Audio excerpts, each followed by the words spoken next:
Peace and welcome to the culture here on the Black Star Network. I'm your host, Farajii Muhammad. Thank you so much for tuning in and being a part of the conversation, folks. We got a lot to talk about.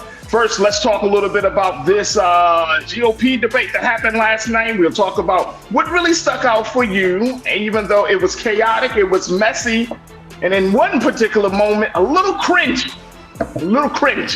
We'll talk a little bit about that, folks. Also, let's talk a little bit about learning and advancing racial equity as we check in with Rebecca Irby, who is a Nobel Peace Prize winner, to talk about her work that she's doing in the city of Detroit and around the country. Later, we'll talk about how majorities of Blacks see racism in the media, a vast majority, regardless of their political affiliation. This is based on a new Pew Research study, and I'll talk a little bit about that. And then later on, we check in with DC author.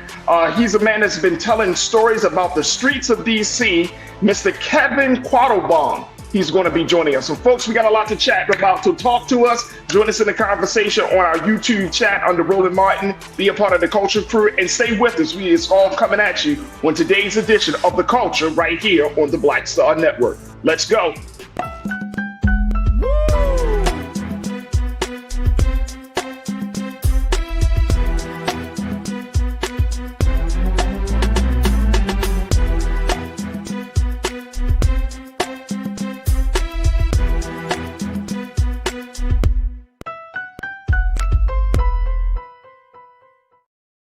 All right, folks, welcome to the culture here on the Black Star Network. I'm your host, Farajii Muhammad. Happy Thursday, and thank you so much for tuning in and being a part of the conversation.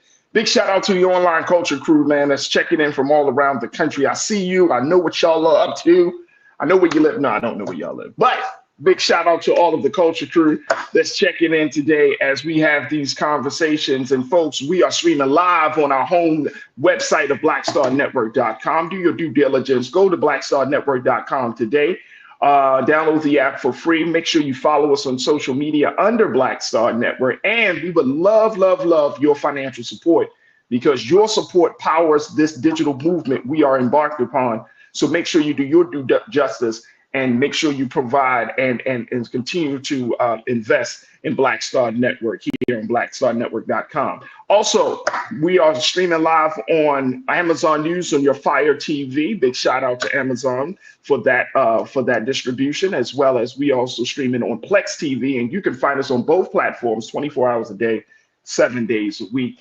And we would love to get your support there. All right, let me jump in very quickly because, folks, we are trying to figure out what just happened last night. The GOP debate that happened last night. Some of you may have tuned in, others may not have tuned in, but we got to at least mention it did happen. Of course, this is the second debate for the Republicans. Former President Donald Trump was not present at this debate, and it showed. And we saw a little bit of a difference in how these candidates wanted to present themselves as the alternative to Trump. And unlike what we saw in the first debate with Vivek Ramaswamy really taking the lead, he wasn't that guy on this debate. The New York Times had penned that Governor Nikki Haley really serves as the winner of this particular debate. And it'll be interesting to hear what y'all have to say about that. But what stood out for you? And what seemed to be very messy, very chaotic, and as I mentioned, cringe-worthy part. Now, there were a lot of things talked about, but I do want to just briefly just kind of speak to the civics of these debates. And let me just say, y'all folks, political theater. Let's start there. Political theater is something that has been a part of the American political landscape for many, many years. A lot of times these debates don't always show you who has the best ideas, who has the largest vision, whose plans would really work. It becomes down to this personality thing. It comes down to this who can get a quick jab in, a quick there, a quick swipe on somebody's record there. And in the course of these debates, I would highly encourage you folks that in the midst of all of the insults, in the midst of all of the chatter, that you know, when you listen to them, that you go to a trusted source for fact checking, because it is in these conversations, in these platforms, where you find that some candidates don't necessarily, they just don't tell the truth. Um, there was a moment in the debate where it was talked about that Governor Nikki Haley, and I believe it was Senator Tim Scott, making a point that she paid $55,000 to get some curtains in her office done, which is not true. It was actually when she became the UN ambassador under under the Trump administration. Those things were already allocated for her to have an upgraded, her office to be upgraded by the Obama administration. That's by the Obama administration, not by her. She had no parts of that decision making of how that money was spent and how it you know, how much it cost. No parts of that.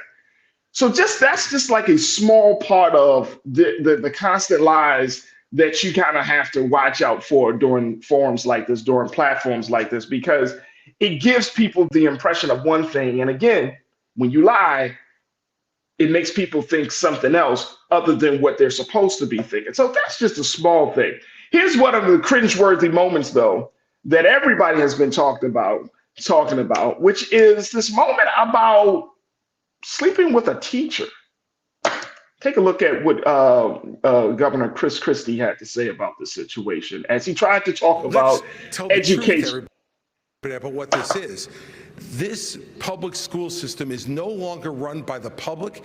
It is run by the teachers' unions in this country. Randi Weingarten and her crew are absolutely strangling. They are taking the worst of their members and defending them rather than advocating for our kids. And when you have the President of the United States sleeping with a member of the teachers union, there is no chance that you could take the stranglehold away from the teachers union every day. They have an advocate inside the White House every day for the worst of their teachers, not for our students to be the best they can be. A President of the United States has to take on the teachers union. I did it in New Jersey, and I will do it as President of the United States.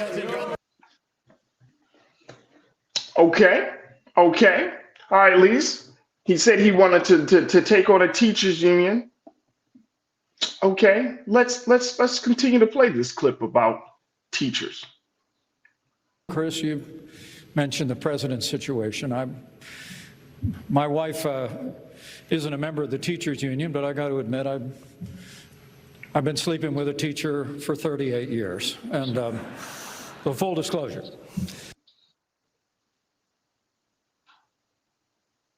Full disclosure. Right. Oh my God. Okay. All right. Oh, full disclosure. What are we talking about here? First, look how dirty it has gotten. Like, what? How do you talk about policies of teachers, and then you bring in the president sleeping with his wife, who was a part of the teachers union? Where is this going? What is going on with it? And then you have Mike Pence, who's just sitting there, is like, for full disclosure, I've been sleeping with the teacher for 38 years, and she taught me a few things last night. Okay, had to bring out the yardstick on him. What? This is where we are, folks. I mean, this is just where we are. And it gets so down and dirty, and it gets so ugly after a while. You just lose a sense that this is probably one of the most historical elections of our lives, right? That when you go that down and dirty, when you go that low, it's crazy. All right, let me get your take on this, folks, as we talk about this. Yeah. Pauline, you checking in. My sister Pauline, good to see you. You said, who cares who you are sleeping with? Facts, Pauline. That's what I'm wondering. Who cares? Like, this is, and you cannot tell me in a moment like that, folks, that the way women are perceived and the way women, I mean, it's just, you don't put that type of information. You don't even, I mean, just all do with everything else is with just complete, this is highly disrespectful. It's highly disrespectful. You may not agree with the man on his policies. You may not agree with the man on his vision or the direction, but you're talking about the man and the president of the United States and his wife, and you're talking about him in such a low down, dirty manner that it just reeks of insensitivity. It reeks of misogyny. It just reeks, man. Absolutely reeks. Okay. Yeah, not the yardstick, Corinna. Yeah, he had to pull out the yardstick. Yeah. What? what are we talking about here? See what I'm saying? And it's those moments that catch the national attention. Absolutely. All right, let me see who else we've got here. Kenneth Sutton, you checked in and said, how can that be done without discussing reparations and adding legal remedies for racism? Let's talk a little bit about that, right? These conversations that we often see, these platforms, they don't bring up those type of discussions. And it is always fascinating and highly interesting to me, folks, that when there are debates like this, our issues aren't brought to the forefront. And I really wish that there was a space, a platform, a group, I don't care who the group is, that speaks to Black folks, that understand the interests of Black folks, will go toe to toe with Republican candidates on certain issues, right? Because Black America loses out. Yes, I mean, other things are important to us. Of course, the economy is important to us. Of course, national security is important to us. But those culturally relevant discussion points gets lost in the course of all of this other stuff. Those things that are highly important, the top priority for Black America continues to be lost. Yeah. Pastor Damon Blissett, you said measuring contest, how low can we go? Yeah. When they go low, as Michelle Obama said, First Lady Michelle Obama said, when they go low, that's all I'm gonna say. Tiana, you checked in and said, this just shows that they don't respect teachers at all. Prime example. Not only don't they show that they don't respect teachers in terms of the work that teachers do, teachers being organized as a union, and you're talking about education, but you made it such a dirty thing. I mean, come on, Chris Christie, you know what and please, if Chris Christie comes out and say, I didn't mean no disrespect, nobody would put that issue in that type of context without trying to be disrespectful and without trying to be harmed. Please. Corinna, you bring up this excellent point. I watched the GOP debates to study the opposition's power play, nothing more than that. I don't even know if you can even gain anything from the power play. Like, when you look at this last night's debates, these guys was fumbling and bumbling, talking over each other. It's very hard to have a better understanding of what they really stand for. And then the big Trump factor is always hovering over the whole conversation, that it takes away from you actually hearing about certain things. Yeah, you might get a couple of policy points here and there, but this is all political theater in my point of view. I remember we had my man Hassan Giordano here, one of our great political analysts here. And when those debates come up, he worked in many spaces. He said, Farajii, you can't take those things seriously because it becomes this show for the American people instead of it becomes more entertainment than more information. Cindy D, you said that kind of talk worked for Trump in 2016. It didn't work last night. No, it definitely didn't. Anastasia, you checked in. You said, first of all, when he was governor, he could have done something about the school system, but now you want to do something about when you become president? Are you kidding me? Great point. I think that's part of that critical thinking, Anastasia, that the American people need to have more of, right? It's like, how are you going to talk bad about a system where you were in a position of power and influence to change the dynamics of a system? Excellent point. So, it's, again, you look at these debates. I understand Corinna's point. You look at them to see where people stand, the opposition's power. But I also keep it in the back of my mind, folks. This is all entertainment. And unfortunately, this is how we like it. That's the big part. We like to be entertained at all costs, at all the time here in America, unfortunately.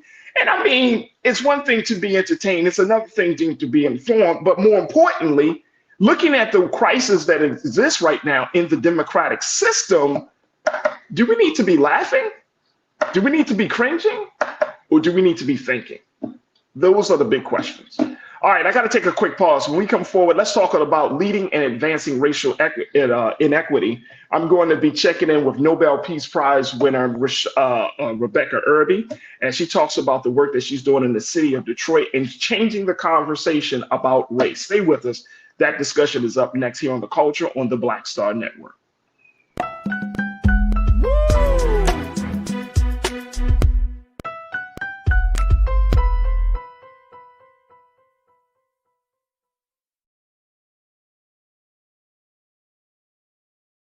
On his first day in office, with the country in crisis, President Biden got to work for us.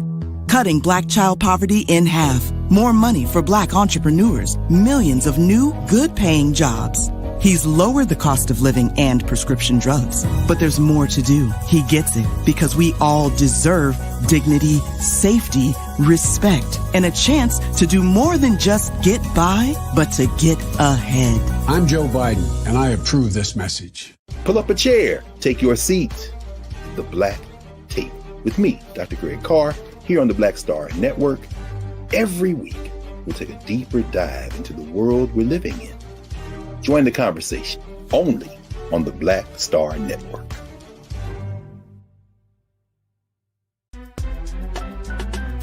I'm Farajii Muhammad, live from LA.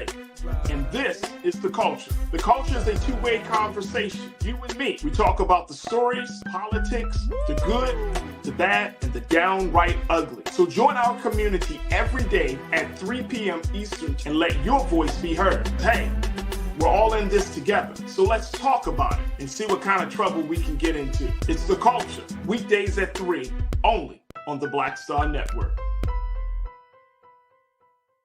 When you talk about blackness and what happens in Black culture, we're about covering these things that matter to us, speaking to our issues and concerns. This is a genuine people-powered movement. There's a lot of stuff that we're not getting. You get it, and you spread the word. We wish to plead our own cause.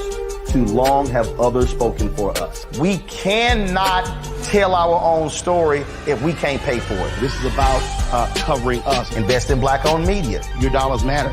We don't have to keep asking them to cover our stuff. So please support us in what we do, folks. We want to hit 2,000 people, $50 this month, raise $100,000. We're behind 100,000, so we want to hit that. Y'all money makes this possible. Checks and money orders go to P.O. Box 57196, Washington, D.C. 20037-0196. The Cash App is $RM Unfiltered. PayPal is R Martin Unfiltered. Venmo is RM Unfiltered. Zelle is Roland at RolandSMartin.com. Folks, Black Star Network is here. I'm real revolutionary right now. Support this man, Black Media. He makes sure that our stories are told. Thank you for being the voice of Black America, Roland. I love y'all. All momentum we have now, we have to keep this going. The video looks phenomenal. See, this difference between Black Star Network and Black-owned media and something like CNN. You can't be Black-owned media and be scared. It's time to be smart. Bring your eyeballs home. You dig?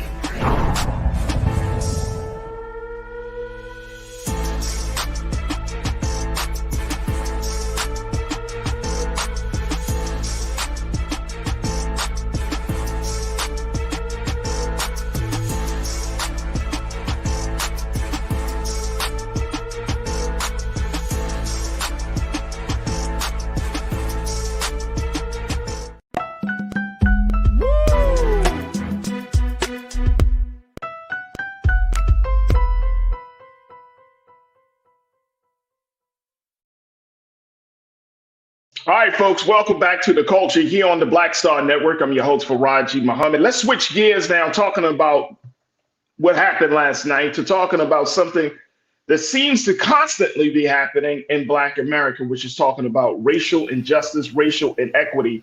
And this is the topic, and more importantly, this is the mission of resolving this issue of leading and advancing racial equity. This is the mission of my first guest today. She serves as the director, and this is fantastic work she's doing, the director of transformational change at New Detroit. And she's part of a team that won the Nobel Peace Prize for their work around the issue of advancing racial equity. They're also going to her organization, along with the other organizations around the country, will be a part of a major convention later on in October. We're going to get some more details about that, but I'm very, very happy to have my special guest joining me today to talk to us about what does this look like, what does this mean, especially in light of the political, economic, and social landscape we find Black America in. So I want to welcome to the airways of the culture here on the Black Star Network, Miss Rebecca Irby. Rebecca, thank you so much, sis, for joining us. How you feeling this afternoon? Oh, excellent. So excited to be here. Thank you so much for inviting us and having us on today. Real excited. Absolutely.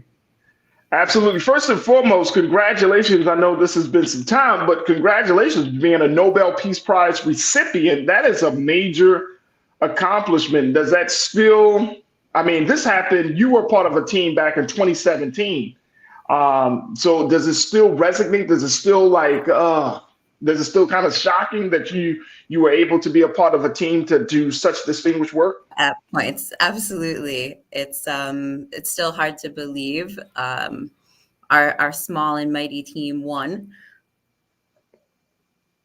That's fantastic. That is certainly fantastic. All right, let's talk to us about the work that you're doing, because again, you serve as the director of transformational change at New Detroit. This sounds like some very exciting, powerful work. What is the mission of transformational change at New Detroit?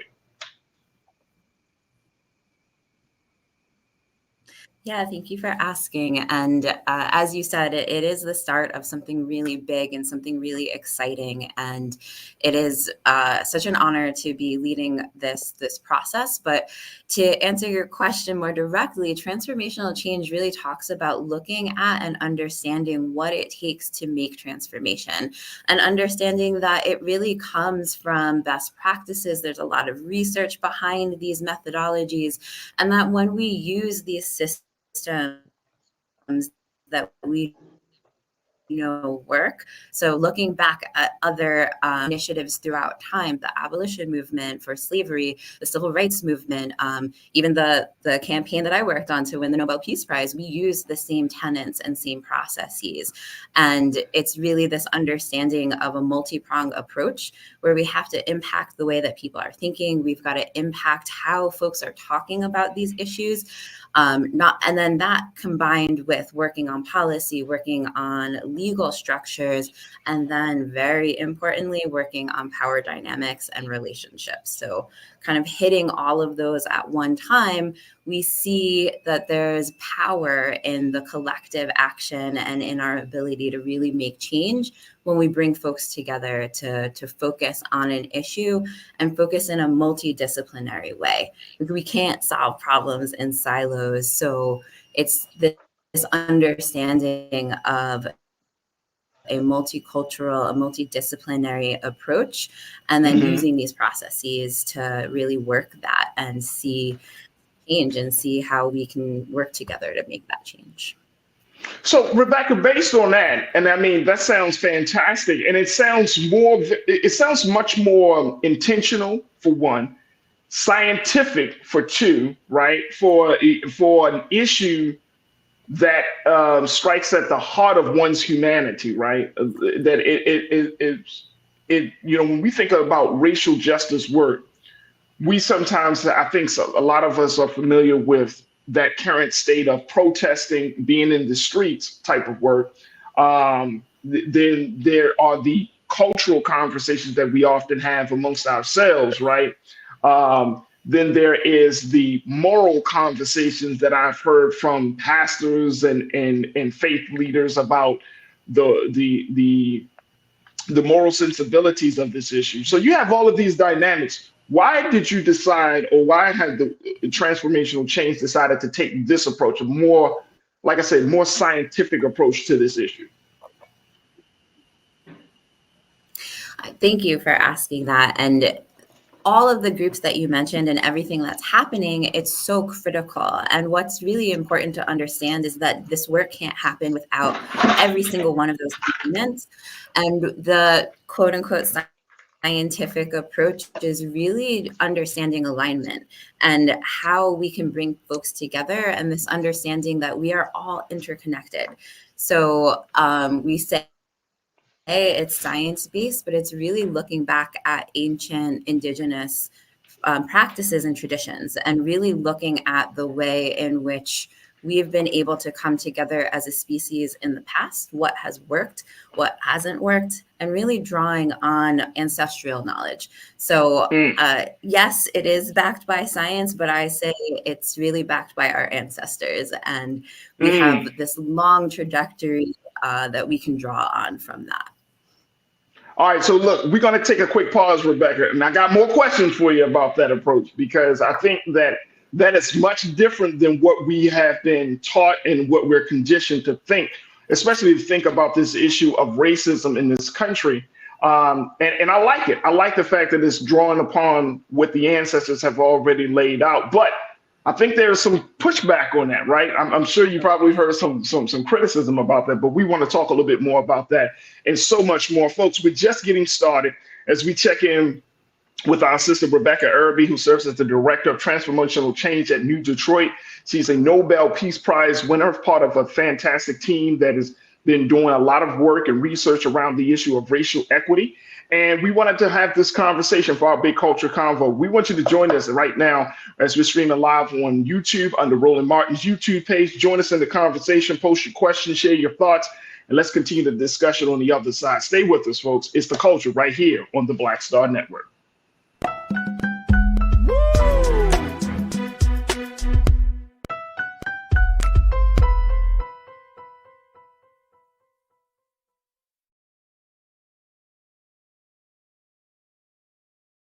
President Biden has delivered for Black America.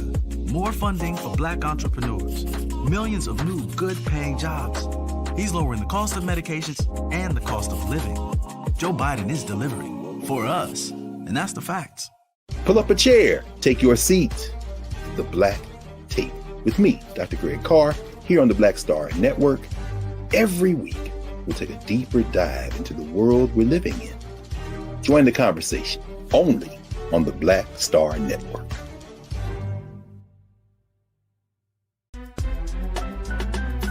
I'm Farajii Muhammad, live from LA. And this is The Culture. The Culture is a two-way conversation. You and me. We talk about the stories, politics, the good, the bad, and the downright ugly. So join our community every day at 3 p.m. Eastern and let your voice be heard. Hey, we're all in this together. So let's talk about it and see what kind of trouble we can get into. It's The Culture, weekdays at 3, only on the Black Star Network.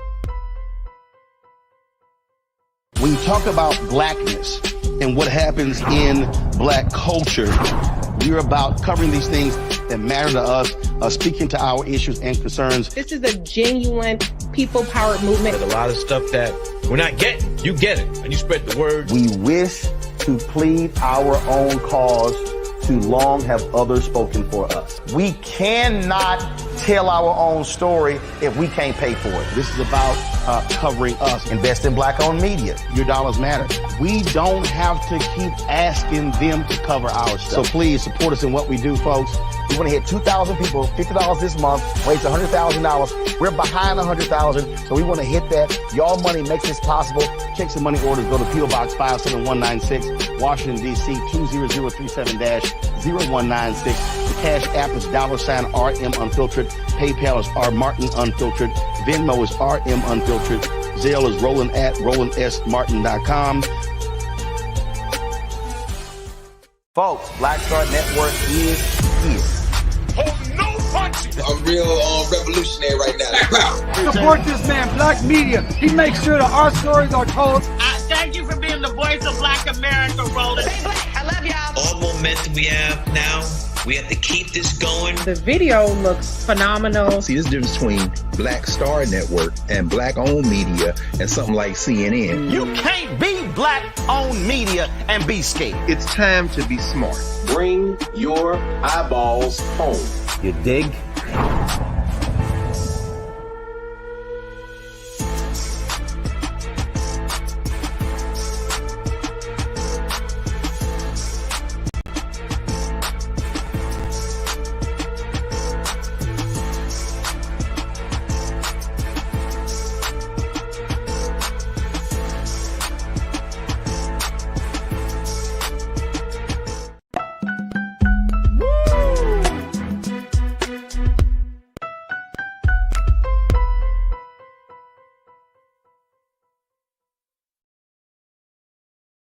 All right, folks, welcome back to The Culture here on the Black Star Network. We've been checking in with Miss Rebecca Irby, who serves as the Director of Transformational Change at New Detroit, which is an organization that is working on the issue of racial equity and justice. And they are doing some phenomenal work there in Detroit, Michigan, but more importantly, to try to change the conversation around this issue. And Rebecca, you were talking about when we look at the approach that transformational change has been taking, looking at this is being guided by the ancestors. So I think that that's very, very interesting. And then that two is looking at all of these other factors that has led us to this point. First, let's talk about this piece of guided by the ancestors. Did you find that in your historical research that there was a pattern that the ancestors kind of created as a result to deal with this? And when we say ancestors, how long ago are we talking about here? Which ancestors helped you to kind of inspire you on this process?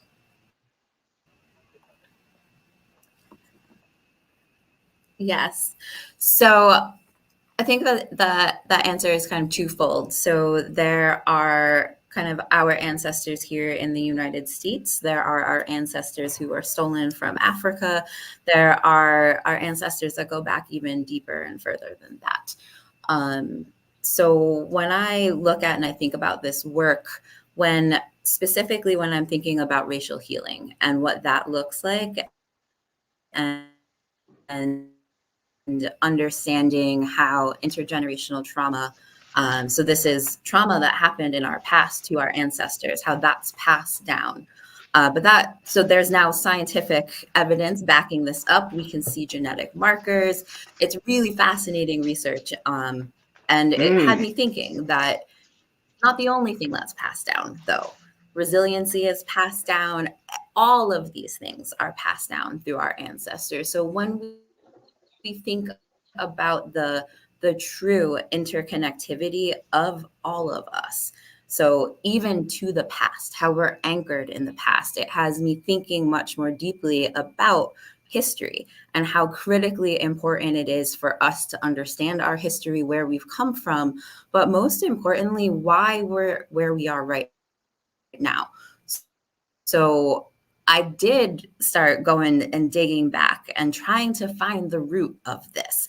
How did we get to a place where in this country specifically, it's so incredibly disproportionately, wildly different results for different groups? And we know the answer, slavery, racism, but how did that even come to be? So looking back and understanding, we say that America is an experiment in democracy, but when you go back and you actually look at the history, America is an experiment of what happens when you steal folks and kidnap them and create a complete and utter economic system based on slave labor, and how much power can be amassed, how much money can be amassed, and what can we do with that? And if you found a nation on that, what does that result in? So looking back all the way back into the 1400s, way before Columbus came and started exterminating our native brothers, in 1444 is one of the founding documents that really helped push this narrative, and it was the first mention of race. It's the first lie that was created around what race even is and why it needed to be created, but it's called the doctrine of discovery. I'm not going to put my teaching hat on, so we want to talk more about that. I'm happy to dig into it, but like understanding this deep, deep, insidious history and the founding of our country, like it is encoded in our Constitution. And if you know the code, which is such persons equals slaves, once you know that and you start to look back, you're like, oh my goodness, slavery is all over the Constitution. It is enshrined in our Constitution, but we don't know that because we're not taught our true history. I'm listening, Rebecca. I'm listening. I'm taking this all in. So you're taking me to school right now. So your professor hat is definitely on. You're taking me to school right now. All right. So if we're looking at the past, you can see all of these patterns. You can kind of help to connect the dots, right? I would think that one of the biggest challenges is to take that knowledge and transferring it to the modern context, right? And that way that people can start to see, right? When I hear the conversation around racial justice, it's often to white people, about white people. Is that the best process to take? Or is it our efforts should be more directed to those of us who are the recipients of that, who have been oppressed by that, right? Who have been shaped by that? Because you mentioned that it's in our DNA, it's a part of our genetics, right? That the pain, the trauma, all of that has been passed down along with all of the great brilliance and resilience and all of those wonderful qualities. But how is this a 1-2 effort? Is this like, you have these two groups of efforts where you got to talk to white people and talk to black people at the same time, or you got to do one first and then the next thing after that? Give me some understanding on how this should be moved, how you're moving along with this. Yes, I love this question. And when I think really critically about this, and this might be a little difficult to hear, but when we think about generational and intergenerational trauma, there's trauma on both sides, white and black. And that's sometimes difficult, especially as people of color, to hear. Like, I don't want to hear about their trauma. I don't need to worry about that. But they do have trauma.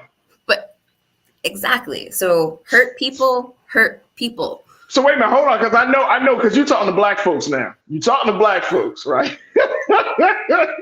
You're talking to black folks. Now you're getting into a different part of the game, the conversation, right, Rebecca? Where we're talking about the hurt of white people. I just wanted to make it clear. So you're talking about the trauma that white people have experienced as a result of being oppressors. Yes, exactly. Like, wow. Oppression and racism and trauma, it is embedded in all of us. And it does not matter which side you fall on, it is impacting you. So when we think about racial healing, it isn't a question of this group versus that group. It is us as humans, us as interdimensional, interconnected beings, that all of our trauma is embedded within each other. So I don't think about it in what are we doing for the Black community? What are we doing for the white community? What are we doing for the Asian community? What are we doing for our people? What are we doing for humanity moving forward? When I think about this and think about my space in this arena as a multi-ethnic human, I have the privilege of having a few different families that I get to be connected to and involved in. And so I know that the way that I see this might be radically different than even my cousin who her whole family is a Black family, or my cousins who their whole family is a white family. I have both that I am navigating. I live in the liminal in between spaces. So when I think about what healing means, I'm thinking as a collective, our human family. But I will say, all of that to say that I truly believe in affinity spaces, and that it's really critical and important for us to find spaces that we feel safe. Because healing can't happen if we don't feel that we're in a safe container. So I am all for affinity groups. And I think that the thing that I don't want to see happen is that it's not happening congruently. It's not like I want to see it happening at the same time. It doesn't necessarily have to happen in the same place, right? So we can have our safe spaces for folks of color. We can have our safe spaces for the white peers because they need that space too. I don't know if I'm going to be the best representative to hold space for that, but I do know some incredible practitioners that can. Right. So it's not, for me, it's not a question of one over the other or which one is first. It's all happening at the same time, but understanding that we do have to create those safe spaces for folks to even start having the conversation. And one of the things I notice most when I start to have these conversations is there's so much fear. And when you're in a state of fear, there's no learning happening. There's no growth happening. So making sure that we are creating those really safe containers to even start these conversations. And can I add to that? Absolutely. And can I add to that? And I know we got to take another quick pause, but I would also think that there's a lot of denial. There's a lot of denial. Now, we see that in terms of, and you know, here on BSN, we have when Brother Roland in his, you know, in that promo around his book, you know, listening to whiteness scholars talking about this white rage, right? But then there's this white fear, then there's this white denial. Like, it's a lot of denial. Yes. Like, we don't want to confront the elephant in the room. Exactly. And I'm saying not Black people. No. I'm saying for white America. Yes. White America do not want to believe that their ancestors has created or can be that evil. Right. Like, and so there's like, no, that can't possibly be. Versus so one of the big pieces of that is separating out the connection of what is in my heart. So bigotry, right? That is real. And that, especially with white Americans, getting to a point where we're able to say, this is my hope, that we can get to a place where I can be like, oh, you got a little racism there on your cheek. And it would be similar to the same way that you're telling somebody they got lettuce in their teeth, right?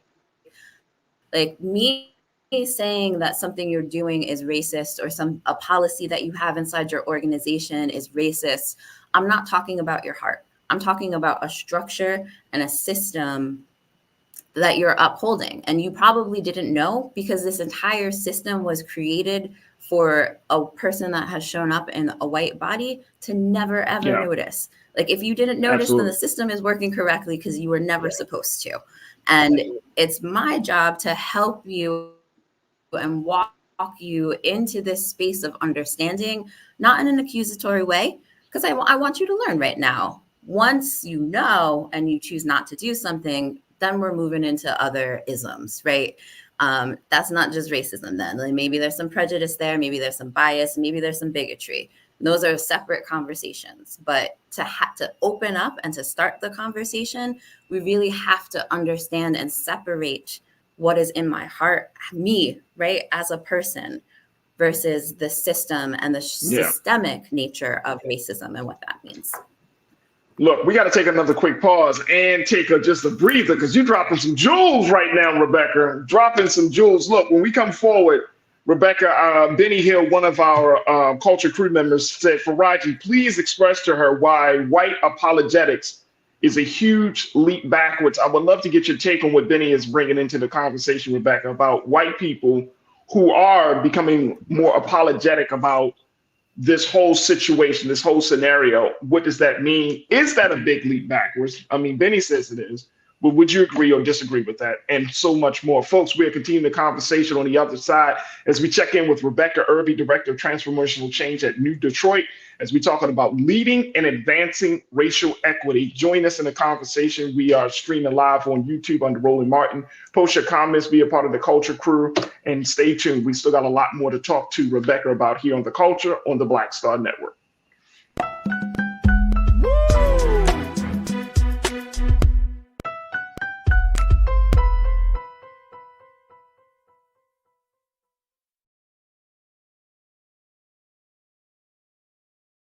On his first day in office, with the country in crisis, President Biden got to work for us. Cutting Black child poverty in half, more money for Black entrepreneurs, millions of new, good-paying jobs. He's lowered the cost of living and prescription drugs. But there's more to do. He gets it because we all deserve dignity, safety, respect, and a chance to do more than just get by, but to get ahead. I'm Joe Biden, and I approve this message. When you talk about blackness and what happens in Black culture, we're about covering these things that matter to us, speaking to our issues and concerns. This is a genuine people-powered movement. There's a lot of stuff that we're not getting. You get it, and you spread the word. We wish to plead our own cause. Too long have others spoken for us. We cannot tell our own story if we can't pay for it. This is about covering us. Invest in Black-owned media. Your dollars matter. We don't have to keep asking them to cover our stuff. So please support us in what we do, folks. We want to hit 2,000 people, $50 this month, raise $100,000. We're behind 100,000, so we want to hit that. Y'all money makes this possible. Check some money orders. Go to P.O. Box 57196, Washington, D.C. 20037-0196. The Cash App is $RM Unfiltered. PayPal is R Martin Unfiltered. Venmo is RM Unfiltered. Zelle is Roland at RolandSMartin.com.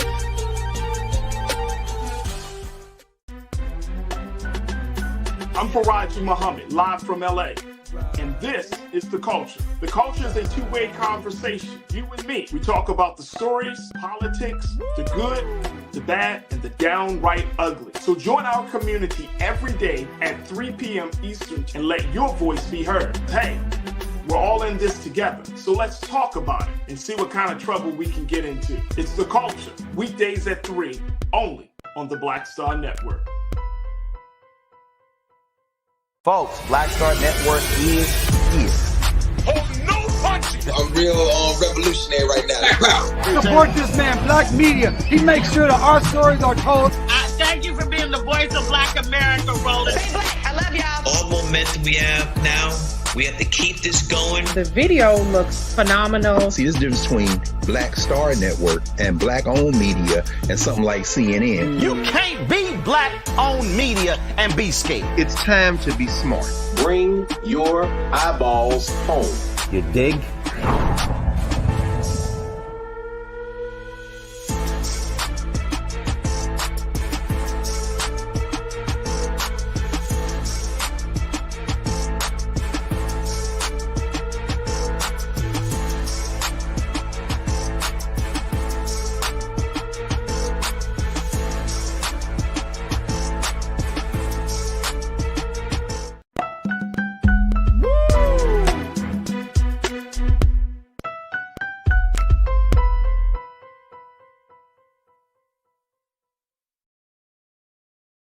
All right, folks, welcome back to The Culture here on the Black Star Network. I'm your host, Farajii Muhammad. We are continuing our conversation from the first half of the show where we're talking about leading and advancing racial equity. And we're talking to one sister who's doing the work.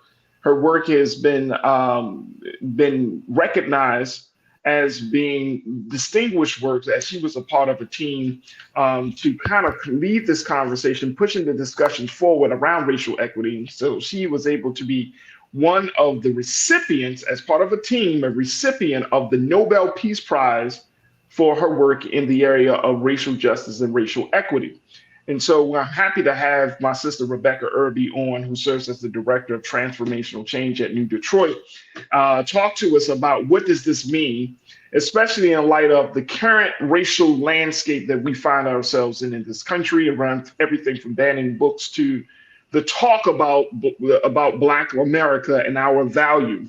There will be a major conference coming up, and I know, Rebecca, I want to give time for you to just talk a little bit about that in a little bit, about this conference coming up in October that's happening in Michigan, where folks are going to be convening to really continue to push things forward. So I want to make sure people have an opportunity to participate in that as well. But going back to the point I made before the pause, Benny Hill, one of our culture crew members, bringing up the fact, he said, Farajii, please, I mean, he put that thing long, Rebecca, please express to her why white apologetics is a huge leap backwards. First and foremost, do you agree with Betty on this? Do you think that when you have apologists from white America to talk about the issues and they're, oh, I'm sorry, do you feel like it's a leap backwards?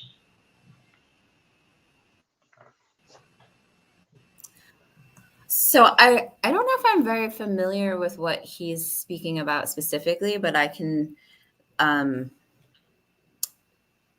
think I can still answer the question. If I had seen something like that, and even just you explaining it, someone apologizing, like you weren't alive then. Don't apologize for something that you didn't impact. If you're being racist now and you're bigoted, apologize for that. So I could see why someone would feel like it's a very big step backwards, because it's irrelevant. I don't need your apology. I need your actions. I need you to be involved. If you feel badly about what your ancestors did, which is not the point, but if you do, okay, you can ask yourself, why do you feel that way? Is there something that you can be doing today to have an impact to make so let's say you're an ancestor of a slave owner. Okay. How can you help impact and make right what was done? But like, there's such a, no, yeah, I don't think that it's appropriate. Like, I don't know. This is I like that. I mean, I'm about to put that on social media. I don't need your apology. I need you to take action. Yeah. I don't need an apology, because what does that do actually? And so an apology means I'm not going to do it again. But there are so many modern forms of slavery that are still happening today. When we look at our incarceration system, there are so many places that we can have impact. So if you're feeling apologetic, move out of that space of self-pity and move into action. Beat Lay Face, you checked in and said that you cannot deny racism, as we talked about this piece of denial. And I would think the same way, Beat Lay Face. Beat Face Lay, excuse me. You when you said that, I'm like, yeah, you can't deny racism. But in 2023, racism is being denied each and every day. Yes. And so what are we seeing there, Rebecca? Whitewashed, even out of our history. Right. So what are we seeing? Is this, I mean, this level of denial, if you are, whether you're white or black or whatever the case may be, but you're saying like, no, when you have this level of pushback against something that has legitimately happened, there's evidence of it, there's documentation about it, and yet you still say, what is that? Is that really denial? Is that ignorance? Or you just want to hold on to being racist? I mean, what are we looking at here at this point? White knuckling, holding on to like the last grasp of what has been considered a certain way of life. To me, it speaks to fear. And I won't say a few, because it's more than a few, but there is a contingent within this country that believes a certain way, and they want to see, and they have been sold and told that this America that was created for them, that it would always be there, and that America is looking different, and there's the American dream. There's so many different layers right now. So to me, it really just speaks to fear. But I know this is going to sound crazy, but I think it also gives me so much hope. When there's so much pushback, when there is such kind of animosity towards an issue, one small correction. The Nobel Peace Prize that we won was actually for my work in nuclear weapon and abolishing nuclear weapons. So making Well, them please make illegal. that distinction. I don't want to take that. Thank you for the correction. But the Yes, reason ma'am. I bring that up is because in our campaign and when I first started, I was told that I was crazy, that I was insane, that talking about nuclear weapons, no one is ever, like, it is absolutely impossible, Rebecca. You are pushing a boulder up a mountain wearing ice skate, like so many different analogies as to why I should not even attempt to look at in this area, never mind work in it, because it was impossible. And the amount of pushback that we got from everyone, even people who were allegedly on our side, the amount of pushback got so intense right before we broke through. And I've seen that happen over and over in a number of different movements. So to me, when I see this level of pushback, this level of denialism, I'm like, all right, we are making progress because we have ruffled all of the feathers and people are up in arms right now. So that means that we continue pushing. We are going to see a huge breakthrough. And like, this is where it's so critical for folks to not lose hope and to understand that this is actually the opening of our moment. It's not being pushed back. Like, this is when we get everyone and we like move forward together. This is the moment for that, not to step back, to step in and to push forward. All right, so Culture Crew member VB said, my question is, when are we as a people going to take action? That's why I haven't been on this chat for a while. I'm tired of all the talking. Well, first thing, VB, what you think? I'm gonna come bring you on? I'm gonna bring people on. We're gonna just like kick off the revolution on TV. No, I understand exactly what you're saying, VB. I got you. But we do have to have some conversation about certain things. But Rebecca, what's your take on the sentiment and the comment that VB is expressing, that it's a lot of talking? What's the action? VB, I am 1,000,000% with you. I feel that way every day. It's like, okay, it is time for us to stop with all of this talk. We have to be able to talk and act at the same time. So one of the things I'm really excited about with our conference that's coming up, I know we'll talk about it in a little bit, but that is one of our big initiatives. New Detroit has started a new coalition, also one of our initiatives. We're a part of a number of other coalitions, but all of this moving towards action, short-term actions that we can take on initiatives that partners are doing, but also, and most importantly, working on and creating an action plan for the region that we're using as a pilot of what it looks like to actually impact racism and oppression. And so multiple steps, but movement happening along each one of them. Change is not short term. And people don't like to hear this, but when we look at and when we see change, what it actually takes is about 7 to 9 years. And I know that sounds like a long time, but there are so many points in between. You can start to see things changing within a few months. And if you know how to build in milestones to keep people motivated, you can have them moving along this spectrum until you get to the point where you see the massive change. But when we think about it, massive change, something to change a huge system, you can't just shift it. You have to start slowly. A small fraction of a percentage in the trajectory will give you a huge difference over time. But I would agree with you there, Rebecca, because I've worked as a community organizer, as an activist for many years, as it relates to policy change, as it relates to, even now we're talking, we often talk about cultural change. So we're talking about behavioral change, mindset change, those things, right? So it does take time. And I've come across, from the Pan-Africanist space to the nationalist space to the those who are the integrationist space. All of these folks are saying something needs to be done like right now, right? And I'm often in VB, I don't know if you're still in the chat, because VB said, I gotta go. I got to get up out of here. I need to hear action. And I get it. And I totally get it. But I'm wondering, what type of change are we really asking for, right? Are we asking for the complete, utter annihilation of white people in this country? And I know it might sound crazy, and I'm not trying to sound crazy, but I'm just saying, because I think that's where some of the sentiments, the pain runs so deep. And this is not coming from a racist racism. This is coming from being oppressed for so long that you just want to be done with people, systems, everything. You feel like, I just need to start over. So when we had that part of the conversation, where we're trying to break through all of the pain, through all of the systems, and then people get to that space where they're like, you know what, this is not enough. This is not hard enough. It doesn't make the type of impact that we need to make.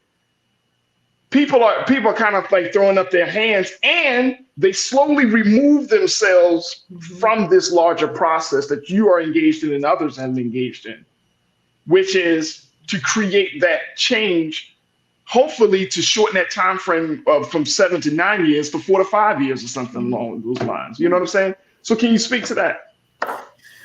I have one of my favorite quotes from Assate Shakur, something that I look at often, but when we think about her words, so she says, "It is our duty to fight for our freedom. It is our duty to win. We must love and protect one another. We have nothing to lose but our chains." Like, we have to understand our place in this fight, and that no one's going to advocate or do the fight for us. And we've been fighting for hundreds of years. And I hope that there is a much shorter term of resolution. But I know that my ancestors are looking to me and to all of us to continue the fight that they started. And I take this to heart. It is my duty to win. And I live with that, and I take that on every day. Right. Absolutely. Let me see here. VB, you were stuck around, so I appreciate you. Saying you all do recall we shut down this transit system. I'm just saying there needs to be movement. You all sound like you're making excuses. Are we making excuses? Yeah. Does that come across? Because I feel like movements are happening. There are racial justice movements, racial equity movements in this country, and they're happening. Here's one of the big ones. And I know we got a couple of moments left, and I'm going to make sure I'm giving you at least a moment or so, Rebecca, to talk about the conference. One of the things that I saw, and it still happens, people say 2020, the summer of 2020, George Floyd was killed, was a quote unquote racial reckoning for America. And it bothered me to my soul, Rebecca, that I had to look up the word reckoning. And reckoning simply means that something that has been long overdue, an undue wrong, a wrong that has been happening has finally been resolved. There has been a resolution. When I look at that, the basis of that word compared to the reality of where we are, there has been no reckoning. There has been no solid resolution. So part of the conversation, I think, comes from the language that's used to describe the space that we are in, that the reckoning is not going to happen during a 3-month period of a summer. Like, just because you have corporate America that says, yep, he shouldn't have had his knee on that black man's neck. That is not a reckoning. No, maybe a recognition. Hey. Come on, sis. Come on. Mm-hmm. But what is the reckoning that we are claiming has happened? Because 3 years after George Floyd, we're still talking about the same thing. We still don't have a police reform bill politically. we still have problems. We still have a dysfunction. Black folks still have a dysfunctional relationship with the police, right? We're still talking about racism even now. I mean, if there was a reckoning, we wouldn't even have a conversation about banning books and not teaching Black history if there was a serious reckoning. So are we deluding ourselves at this point when it comes to racism? Yes. To answer shortly, yes, I think we are. I also had a very difficult time with the language that was used around 2020 because, again, a reckoning means that there's repair happening, and that's not happening. There is a short recognition, and that's important, and that's really honestly the first step. So I'm not. I think what happened in 2020 was necessary, and it's an important step forward. And it galvanized a lot of movements, and that's incredibly important. To the folks who are saying nothing is happening, one of the things that I think is so critical and why I love what you're doing here and your program and this entire network, the Black Star Network, is so critically important because folks don't know the amazing work that's happening on the ground. I just came back from a coalition meeting this afternoon where in Michigan, there's a budget that was just passed in education that's going to have a huge positive impact on our lower resource communities. And that was long fought with so many different groups looking and advocating for. And a lot of those folks came from the summer of 2020 that they got involved in this work in the first place. So when folks say nothing is happening, to me, that really just says that we need more programs like this one. We need more folks talking about the incredible work that is happening because there's so much going on. The real, I think, the criminal piece of this is that nobody knows what's happening. And we're only hearing about these smaller groups that have a very, very loud voice and have a lot of funding to get their racist and bigoted messages out, as opposed to all of these grassroots groups that don't have funding, that don't have money, and don't have a way of getting their story out. So folks don't see the incredible work, and they're getting disheartened, and they're getting, stepping out of the movement because they don't see what's happening. But Absolutely. All right, I want to give you a moment, Rebecca, as we talk about this, because Michigan is going to be hosting the largest conference on racial justice as we talk about this issue of leading and advancing racial equity. There's an upcoming conference on October 19th and 20th called Just Lead Advancing Racial Equity, and it will include Pulitzer Prize winning journalist and writer Nicole Hannah-Jones, who is the author of the 1619 Project, which she developed for the New York Times and New York Magazine. You're going to be there, also featured, going to be there, Rebecca Irby, David the Dialogue Guy Camp, which is a renowned speaker and creator of the White Ally Toolkit. So this is going to be affinity spaces, right? We got places for folks to come together, but we also got affinity spaces. Right. So you got this. So this is big conference that's happening. Give us some more details, because this is going to be, again, Thursday, October the 19th, Friday, October 20th. Folks, and y'all can go to newdetroit.org. And Lisa, if we can pull up the website for that, newdetroit.org, because people are doing some work. But give us some more insight about this convening. Absolutely. And thank you. It's going to be such an incredible event. It's our second annual. Last year, we had Dr. Kendi as our keynote. And as you mentioned, this year, we're so excited to invite and welcome Nicole Hannah-Jones. She's going to be speaking about her project, the 1619 Project. I already mentioned some of what I'm going to be talking about, digging even further back into history, so going all the way back to 1444. So there's going to be a lot of history that we're talking about, because we really feel it's important for us to know our history in order to move forward. But there won't be only things about history and learning. It's going to be some really incredible sessions. It is the 50th anniversary of hip hop this year. We've got the incredible performers. We have Taste of Black Spirits for our evening. It's just going to be such an incredible event. Day one, we have a number of different plenaries. As I mentioned, we're going to be working on and talking about how we build these action plans and what it looks like to actually be on the ground doing the work and how folks can get involved. Day two, as you mentioned, is going to be more workshops. So David Camp will be there. We have Rose Moten. She is such an incredible healer. So looking at racial healing, what that looks like, the white allyship. We have Jamon Jordan, the city historian. We're going to be doing a walking tour. Just such incredible resources for anyone who works in the space of DEI or is in business, in government, and nonprofits. If you want to come and be in a joyous place talking about how we combat racism and oppression, this is the place to be.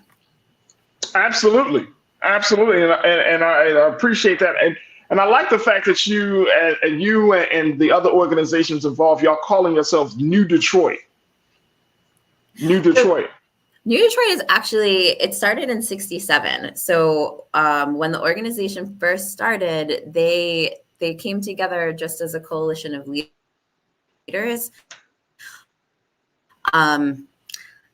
in response to, so a number of different words, the racial riots, the uprising. There's so many different terms of what happened in the summer of 1967, but that's when New Detroit was formed. So it is actually the country's oldest racial justice organization. They thought that they were only going to be around for 2 or 3 years. So wow, that was where the name comes from. But as yeah, I know.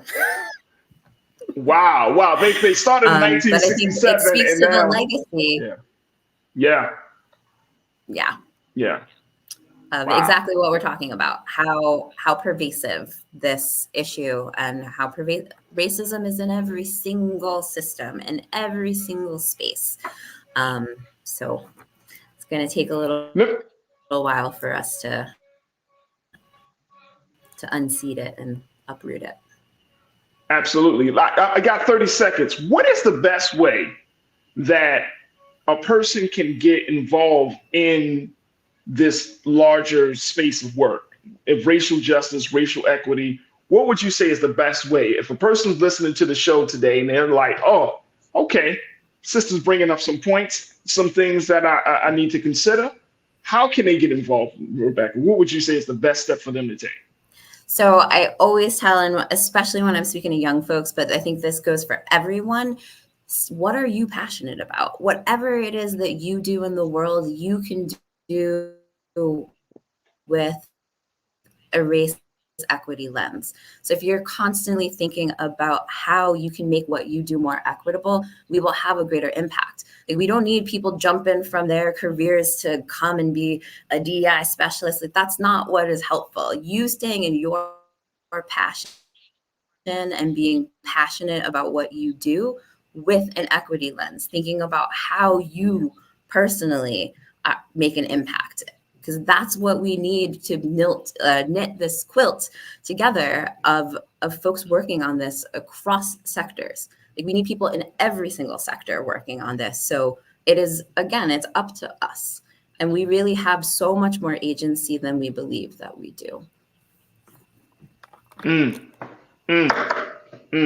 This conversation will continue. And you know, I know some folks are probably listening. They're like, oh man, we're talking about bringing some equity. We're talking about, you know, some trauma, relieving trauma of Black people and white people. We're talking about, you know, our people, man. I think there is, and I don't have time to talk about it today, but I think there's a little bit of, you know, maybe we want some revenge.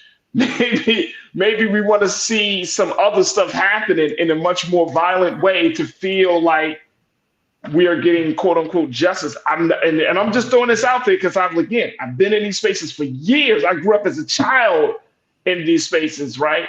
But I found out that it's been, the old saying goes, if you want to destroy white supremacy, it's through Black excellence. Then I've also found out that if you really want to stop a person from, you know, to change the person's slave condition, teach them a better way or how to think on a higher level. Teach them how to think above their circumstances. Give them new knowledge. And then once you get to that place, you won't have to worry about your oppressors, your former oppressors, rather, right? You won't have to, it won't be that, because we're at a time that even an intelligent brother, an intelligent Black woman is a threat to a system. Yes. That's and without even raising a gun, without even having to pull out as much as a penknife, you can be a threat to a system just with how you think, how you behave, and how you relate to your brother and to your sister, right? And we can spread that, change the culture within our community. Yes. You see what I'm saying? When I think back very quickly, when I think to how many Black leaders have come down, have been a part of our liberation struggle. Those leaders that have made the mark the way they have made, and there's no big I's and little U's, they have all made their mark. But they always focused on our thinking, our behavior, and our connection to the Creator. That's it. Because those were the things that were robbed from us when we made that transition. We lost the knowledge of self. We lost the knowledge of who God and and our religion, quote unquote, our spirituality. We lost the knowledge of how to relate to each other as men to women and women to men. I mean, these are things that were taken from us during that breakdown of making us into slaves, of enslaving us. And so we got to reverse the trend. I truly believe that. We truly got to reverse the trend. Rebecca, I thank you so much, sister. Congratulations on the work that you're doing. More importantly, thank you for continuing to do this work and having these conversations. A very hard conversation. And trust me, we're working in different capacities, but I think we're working towards the same goal here in trying to change the dynamic here. But I truly appreciate your insight and your expertise on the matter. Folks, Rebecca Irby, once again, Director of Transformational Change at New Detroit. Make sure y'all check out newdetroit.org. Go check it out. If you're in the Detroit area and you want to be a part of this conference, Just Lead Advancing Racial Equity, make sure y'all check it out. It's happening October 19th and 20th in Detroit, Michigan. And let's continue the conversation on the other side. Folks, thank you so much, Rebecca. Truly appreciate you. One last plug, it is virtual as well. Oh, it's virtual. Thank you so much for having me. Yes, absolutely. You've got You're virtual welcome. tickets as well. So anyone from across the country, we'd love to welcome you there. That's fantastic. Thank you so much for mentioning that, sis. It's been really, folks, really wonderful. Would love to come back and continue the conversation. Absolutely, absolutely. Folks, we got to take a quick pause. When we come forward, let's talk to DC author Kevin Quattlebaum about his books and, more importantly, telling our stories the way we want to tell them. Stay with us. That discussion is up next here on The Culture on the Black Star Network.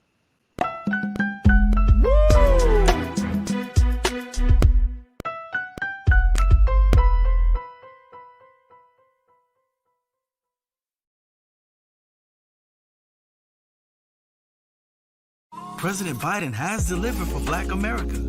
More funding for Black entrepreneurs. Millions of new good-paying jobs.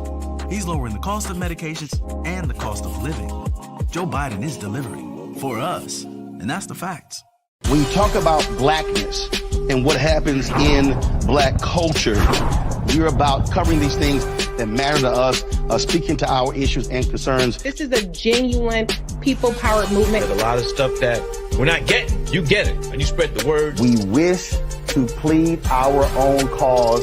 Too long have others spoken for us. We cannot tell our own story if we can't pay for it. This is about covering us. Invest in Black-owned media. Your dollars matter.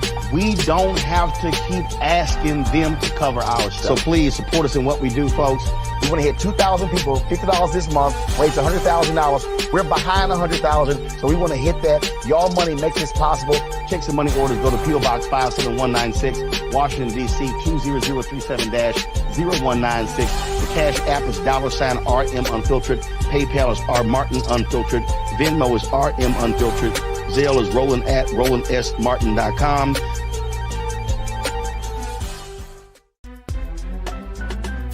I'm Farajii Muhammad, live from LA. And this is The Culture. The Culture is a two-way conversation. You and me. We talk about the stories, politics, the good, the bad, and the downright ugly. So join our community every day at 3 p.m. Eastern and let your voice be heard. Hey, we're all in this together. So let's talk about it and see what kind of trouble we can get into. It's The Culture. Weekdays at 3, only on the Black Star Network. Folks, Black Star Network is here. Oh, no punches! I'm real revolutionary right now. Support this man, Black Media. He makes sure that our stories are told. Thank you for being the voice of Black America, Roland. I love y'all. All momentum we have now, we have to keep this going. The video looks phenomenal. See, this difference between Black Star Network and Black-owned media and something like CNN. You can't be Black-owned media and be scared. It's time to be smart. Bring your eyeballs home. You dig?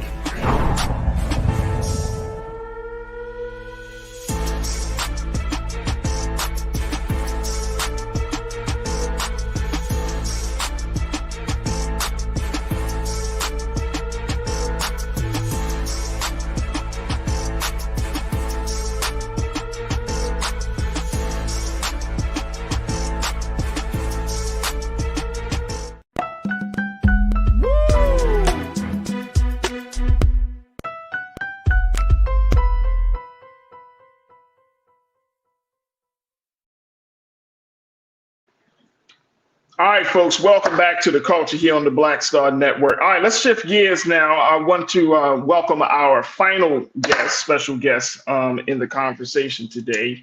He hails from the District of Columbia, folks, and he is an author who has penned urban novels to tell the stories of the street life and, more importantly, to give us the real deal about Black life in the inner city. So I am very, very excited to be welcoming him to the airwaves of the Black Star Network. Here on The Culture, Mr. Kevin Quattlebaum. Kevin, good afternoon, big brother. How are you today?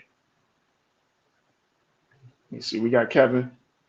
Okay, we don't have Kevin yet. All right, let's we're gonna keep it moving then. Check this out. I'm gonna go back to, I want to hear from the Culture crew on this situation here. As we look at that, and to my team, I advise you just to keep me up to date, please, on when Kevin is going to be able to join us. But take a look, folks. Let's talk a little bit about what we just heard, because I think that there was a lot of discussion, and I want us to put this in the context of what our sister Rebecca Irby is doing, right? When you do have these discussions, right? And we have to be very clear as to what we would like to see. What would we like to see?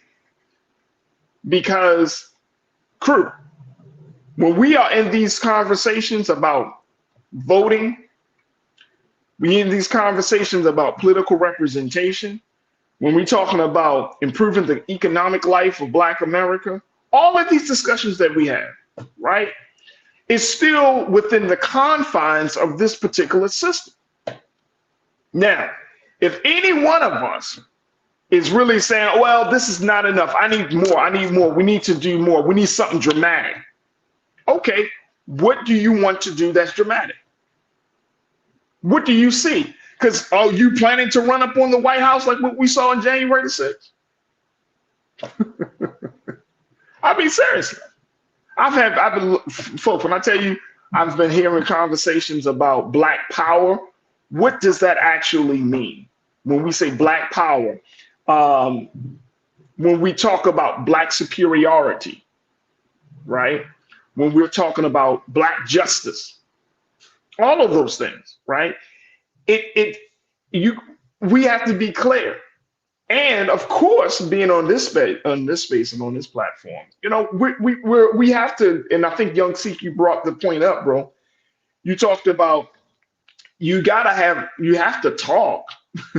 We got to have discussions around this if we are talking about moving this forward. Otherwise, if we can't at least discuss it to say, okay, this is a good idea, this is not such a good idea. You know, should we have conversations about diversity, equity, inclusion? Should we have conversations about advancing racial justice and advancing racial equity? Should we have conversations about what does it mean to have racial justice?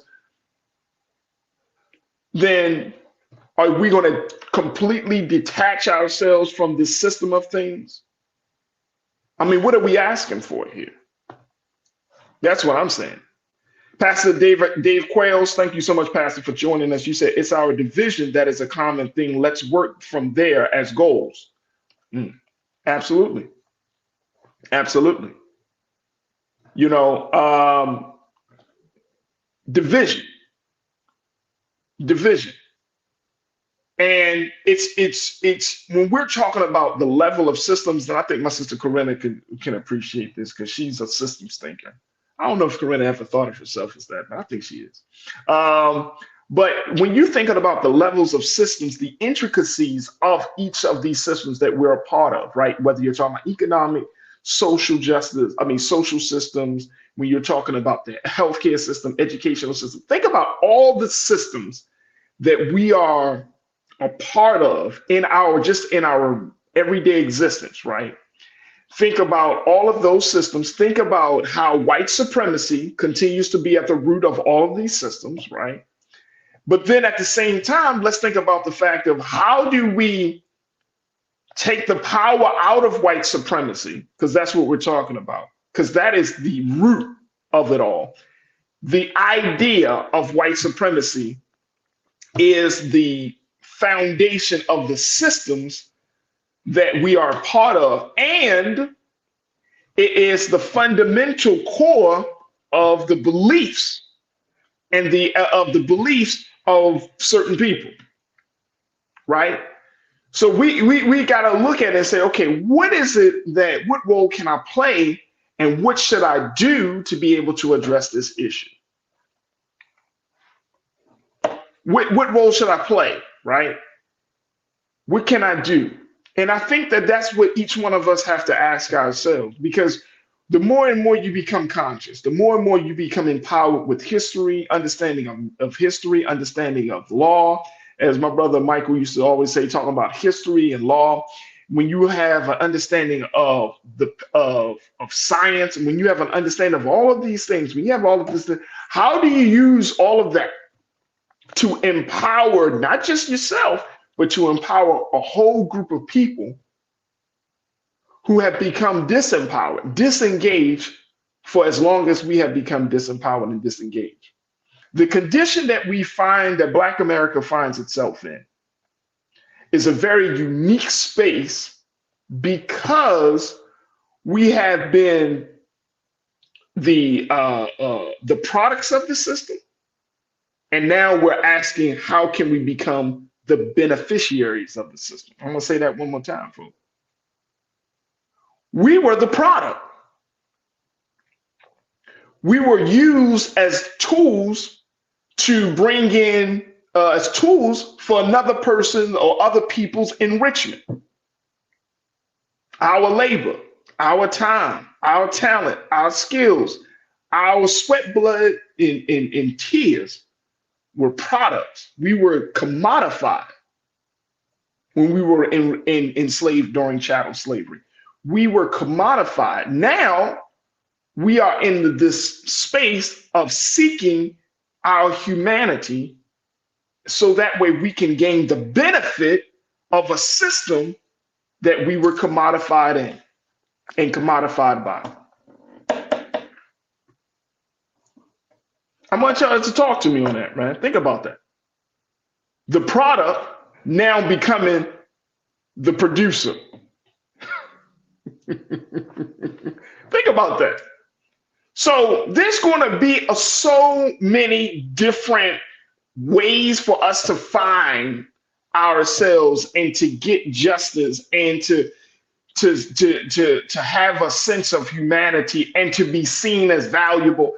I mean, this thing is intricate. And I truly believe, this is what I honestly believe, and y'all tell me if y'all believe the same thing, that everybody can play a role in this. Now, Real Brooklyn, I saw your comment earlier, bro. You were talking about protests. You said protests. The days of Edmund Pettus is over, right? See? And I think part of that process is trying to figure out, like, what works what's the best way for us to get what we want right now, looking at the past, and then also considering, okay, the future that we want to try to experience as well. This is why it requires talking. This is going back to you, VB. You say, I get it. Trust me, I get it. There's the frustration. There's like, why we're talking about, where's the plan? I need a movement. You know how many movements there have been in Black history to get us to a different place?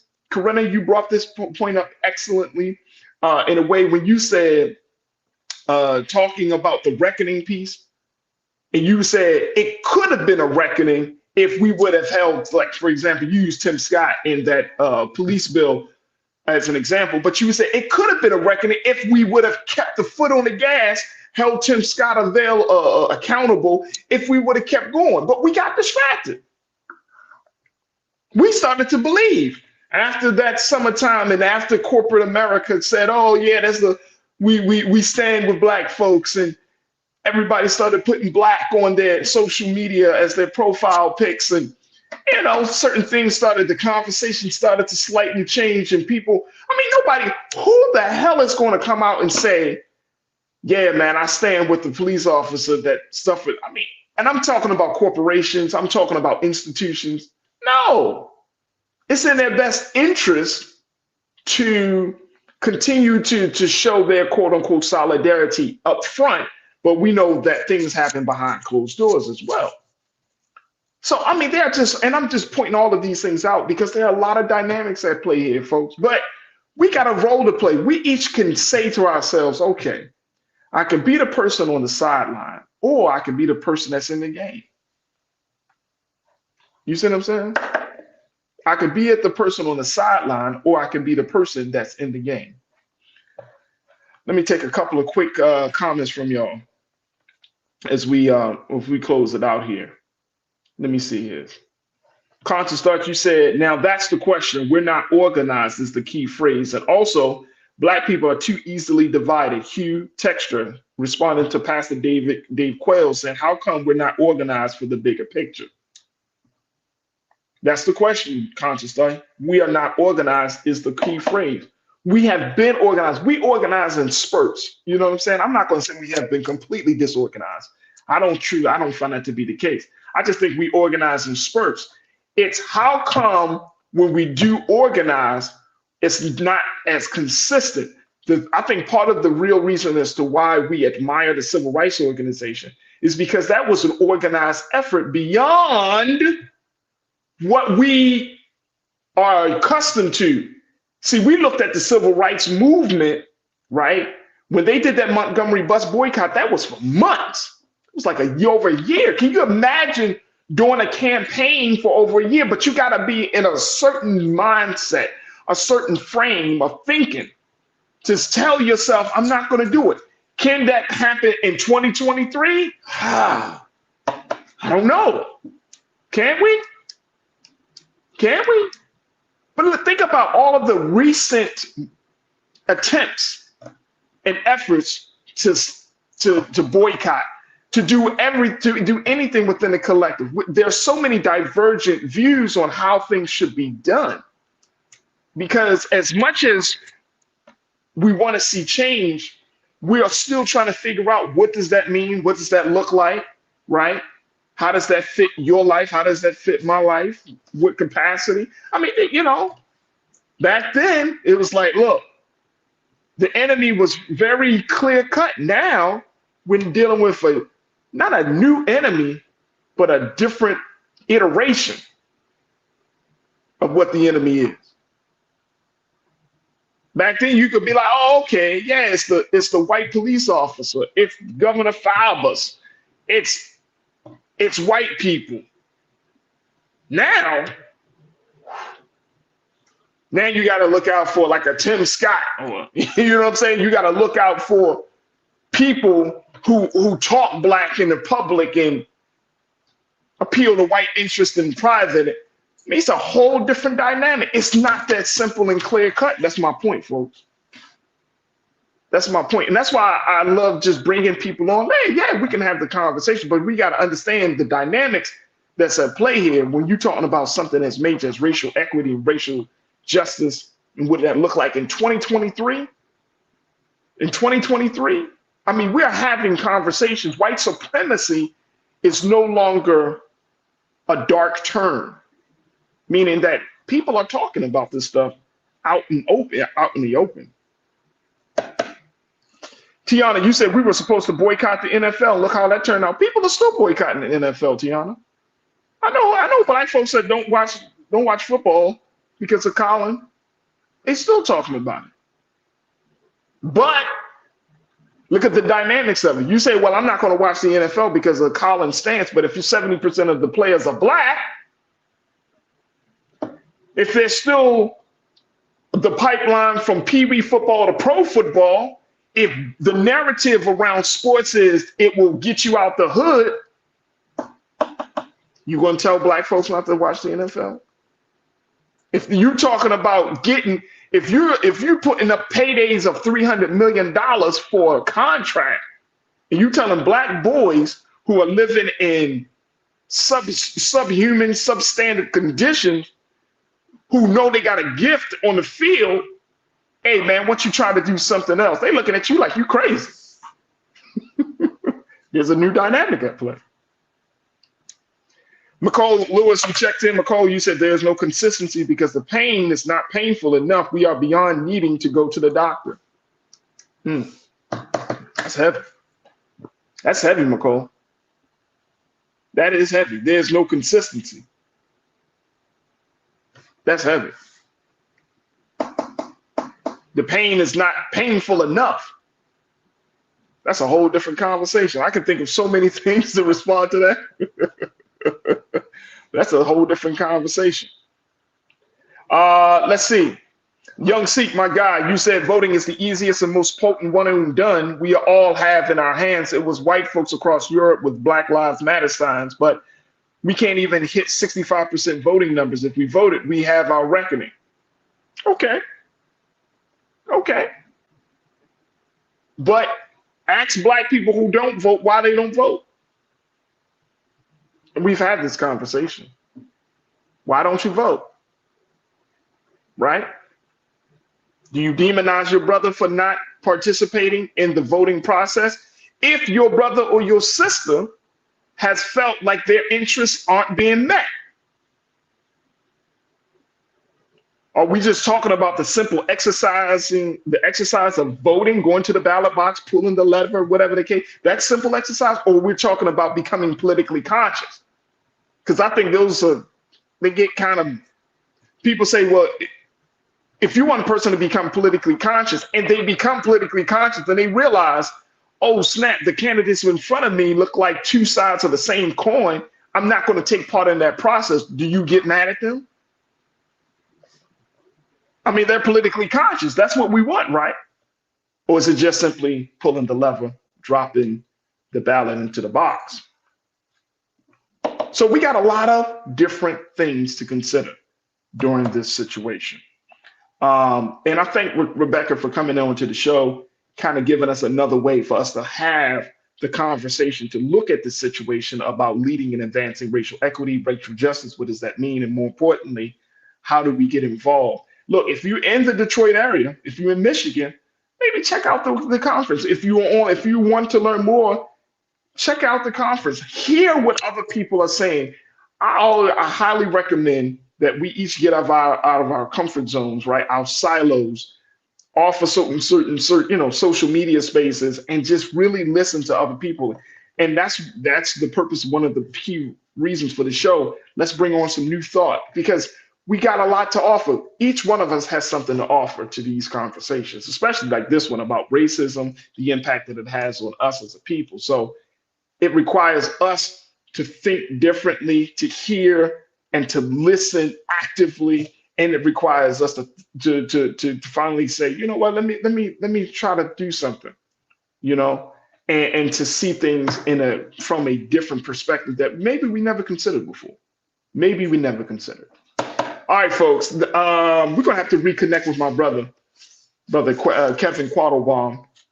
and for another time, but we will certainly reconnect with him. But I appreciate each and every one of you. I want to thank again Rebecca Irby for joining us in the conversation as we had this discussion. And certainly I want to thank our other very special guests because again, this is what we're all about. This is what we're about. No, not other guests. What I was thinking. We just had Rebecca on today. But I was thinking Kevin. But I thank Rebecca for being on with us today. And folks, I thank y'all so much, to my culture crew, for joining us in the conversation. Folks, make sure you do your due diligence. Make sure you support us here at Black Star Network to continue these discussions. It's not easy. This is not tied up in a bow, folks, but that's okay, because this is the process of trying to think through this whole thing. So make sure you go to our website today at blackstarnetwork.com, blackstarnetwork.com. And you can download the app for free, making sure that you follow us on social media. But your financial support is everything to us, and it helps us to continue to power these conversations in this overall digital movement. The frequency with my sister D Barnes has been streaming today as it does every Thursday. So make sure y'all check that out. All the dope programming that we have here, the Black Table, Dr. Carr, Get Wealthy, and so many other dope shows that we have on here. Your support is necessary and needed. Big shout out to our distributors of Amazon News and Fire TV, Plex TV, following us there 24 hours a day, 7 days a week. And you let your friends and family know about the importance of checking in to the Black Star Network, to the culture here on the Black Star Network, to Roland Martin, Unfiltered on the Black Star Network. So thank you. Make sure that you also check out all of the latest streams that we are streaming. Like I said, we were streaming earlier today. Madam Vice President's Fight for Our Freedom. She's continuing her college tour, checking in with HBCUs and other colleges around the country to get young people engaged, involved in the process. So we were streaming her latest move today. So make sure y'all be a part of, check that out. We were also streaming everything around the situation in Alabama with the congressional district map and that situation, and just a lot of great things. We are always tapping in, trying to keep you informed. So it means a lot that you support us here on Black Star Network. All right, folks, that's going to do it for me. Stay tuned. Up next is Roland Martin Unfiltered. As always, never be afraid to challenge what's wrong. Stand for what's right while being yourself in the process. I want to thank my dynamic team of Joe, Shannon, Maddie, Chris, Elise, and my man King Keenan for making this production the way it is. And I thank each and every one of you for tuning in. And I look forward to chatting with you and having more conversations with you over the next 24 hours or so. We'll be back here tomorrow. We got some dope conversations set up for you as well. So, and I got my sister Corinna Denise. She's gonna be checking in and a whole lot more. So make sure y'all tuning back into us here on The Culture, right here, only here, exclusively here on the Black Star Network. Talk to you soon. Peace.